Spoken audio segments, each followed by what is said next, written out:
Hi there, Andy Ron here from Montana Land Source, coming to you from the road this week. It is April 3rd, 2024. I'm in Bozeman, Montana, have been in Missoula and western Montana. Beautiful weather, unseasonably warm spring weather, mostly across Montana. Hoping for some more moisture to address our dry conditions. This week in the Montana land market, we had 20 property updates.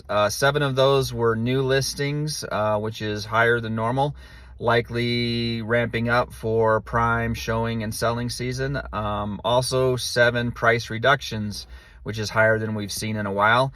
Likely people recognizing they need to adjust pricing to be in line with the market, again, for the prime upcoming showing and selling season. Big news this week, actually today, Montana Cadastral is releasing their new web map application, and also found out, talking to those guys directly, the old one will be going away, maybe in a month or so.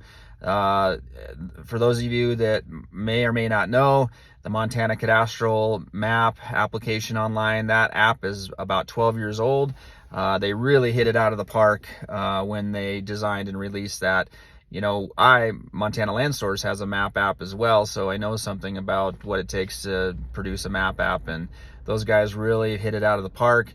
All of us in the industry know how substantial that app has been to our industry, and in fact, Montana Land Source would not be possible without the Montana Cadastral project and that data. That's how I map properties for Montana Land Source, so very grateful and thankful to those guys.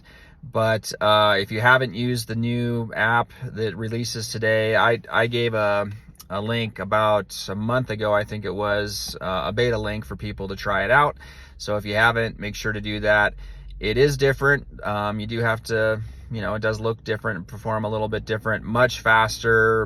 It works on mobile, but there are some differences, and there is a mechanism for reporting functionality that doesn't work that great, or bugs that might need to be fixed, that kind of stuff. But again, the big news is you want to make sure to start using that app, because the old one is going to disappear.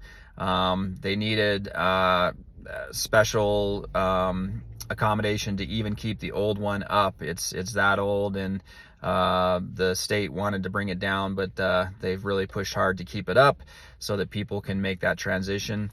Let's see, in other news, the Montana Farm and Ranch Brokers is meeting tomorrow, and an engineer, and I don't have his name memorized, but I believe it's an engineer that's going to speak about subdivision and regulations and logistics around that.